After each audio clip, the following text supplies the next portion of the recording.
Hello, and thank you for joining me on YouTube and watching and listening to what I have to say. I really appreciate that. It means a lot to me.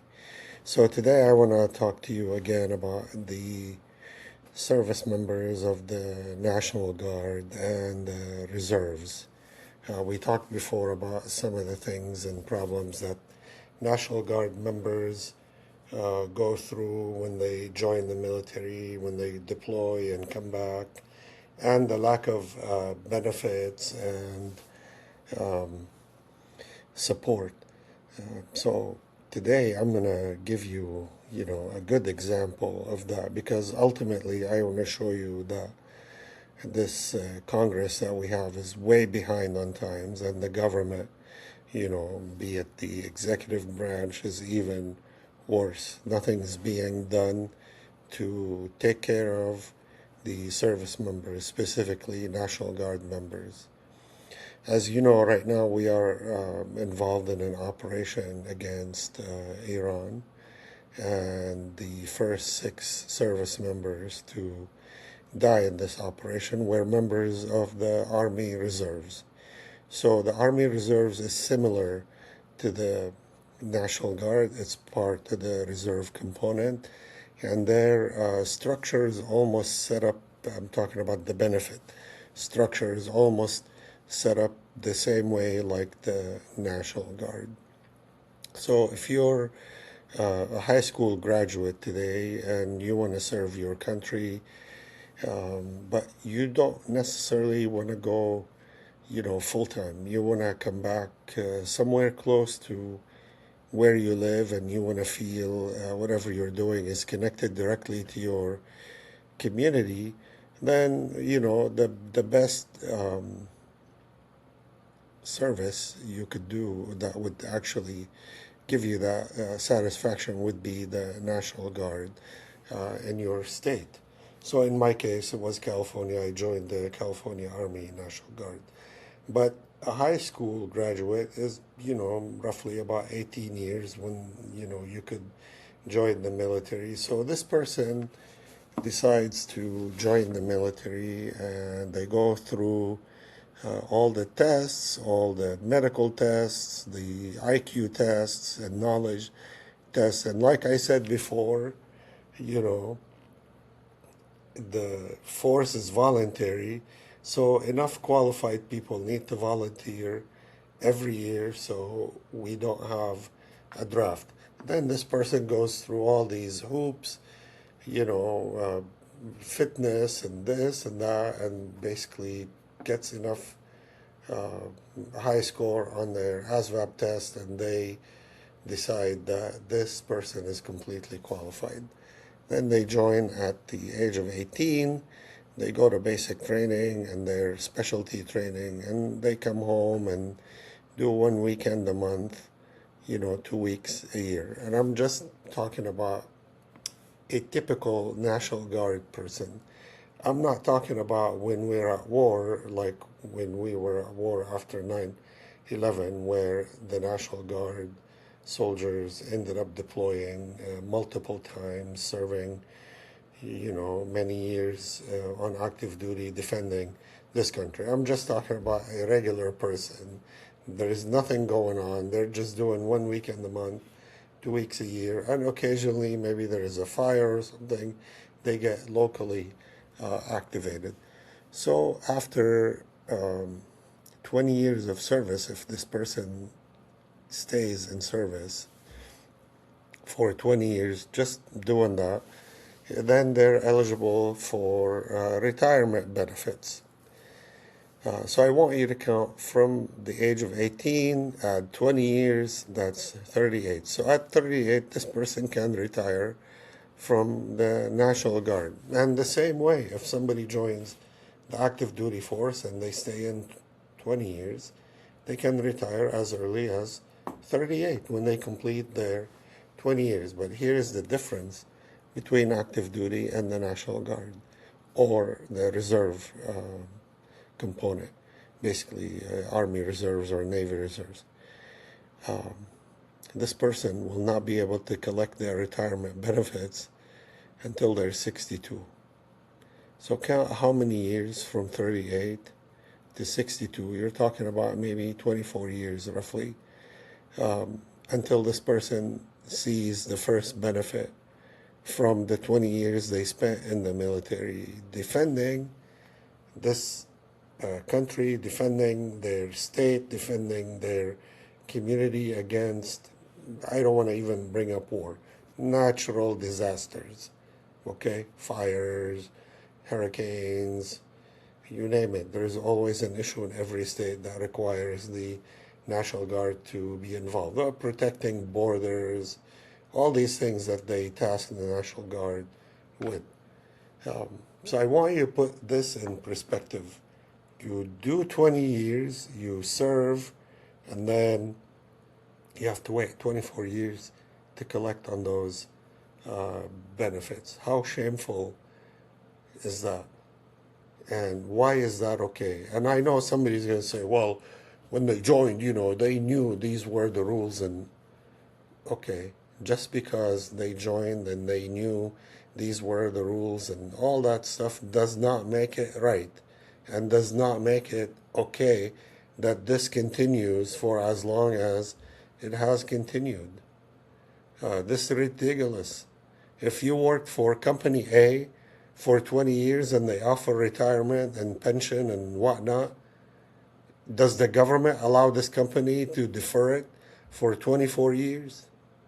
So why does the government exempt itself from things they mandate on the private sector?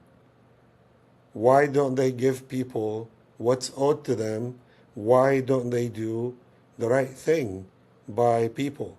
But they have millions of dollars to spend on ad campaigns, BS ad campaigns, or the jets they buy for government executives to fly around this country, and all this ridiculous stuff that all the heavy armored and expensive SUVs they buy. They have money to do that, but they don't have money to pay the National Guard and the reserves what is rightfully theirs, a benefit that they earned. They served this country, they volunteered. They volunteered means we didn't have a draft. So you, the American citizen that didn't serve in the military, went to school, lived your life, got a job, all these things. That was basically, you did that without delay, right? And the reason you did that without delay, because someone else decided to join the force, volunteered to join the force, was qualified to join the force. Therefore, you did not have to serve in the military. And that's their, return on the favor they did to the average American. So you don't have to, serve in the military. There is no draft that impedes your ability to progress after you finish high school or college. You can move on with your life because enough people volunteered, and that's what we do to them. The government in this country treats them that way. Why is that not changed for years and years? And why was it even okay to be put in place? I mean, what are the people in Congress doing, and who do they care for, and who are they looking after? I just want to know, do they even think when they're in Congress or the Senate about any American citizen out there, or they just live in their own bubble and they spend money left and right? And the same with the executive branch members. They're not any better.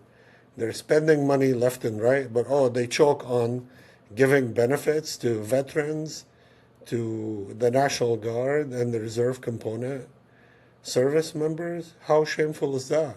And why are the American people okay with that?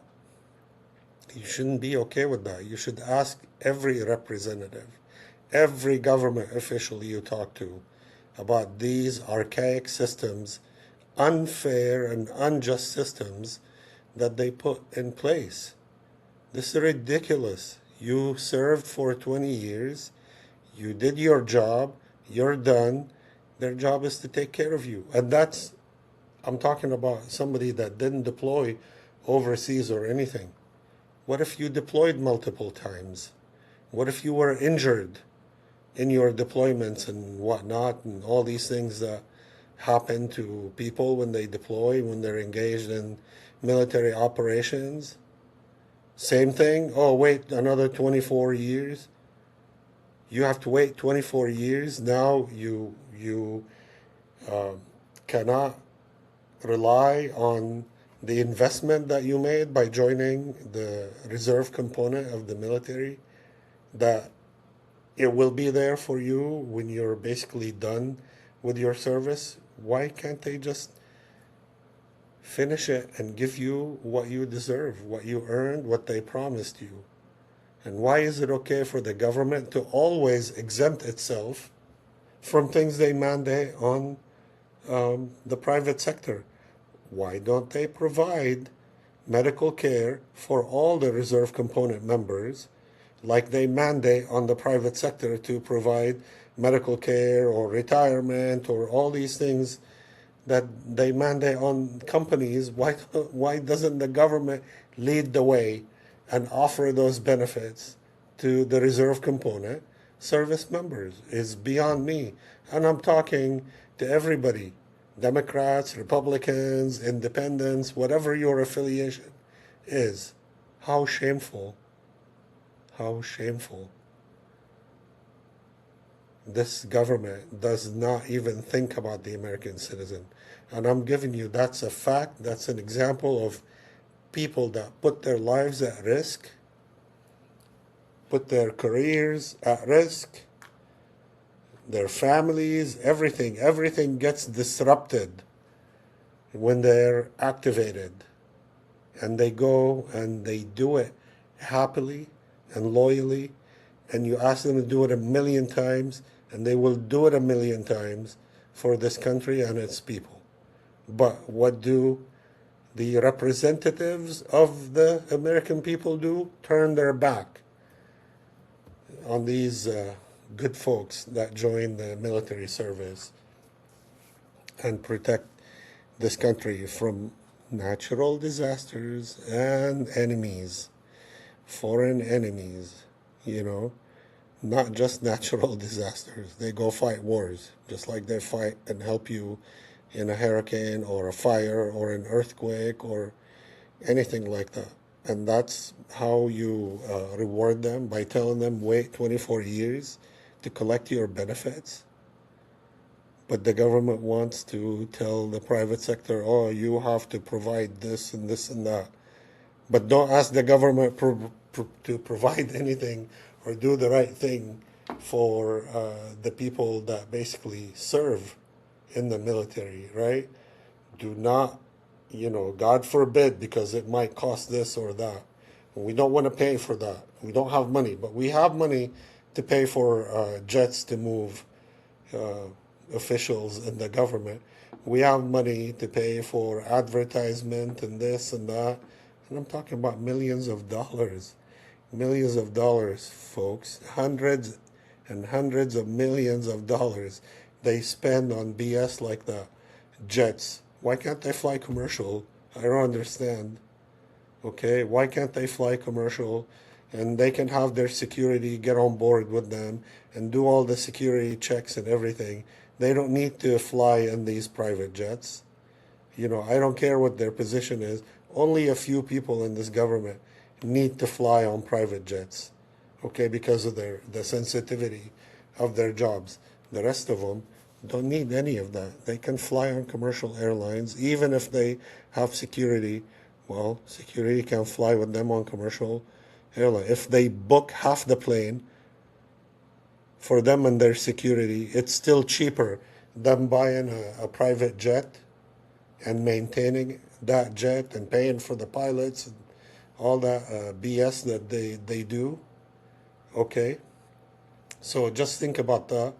Think about what is the right thing to do, and think about how this government does not think about the American people or the American citizen. They think about everything else except you. I want you to remember that. So that is it for today. Thank you so much for joining me.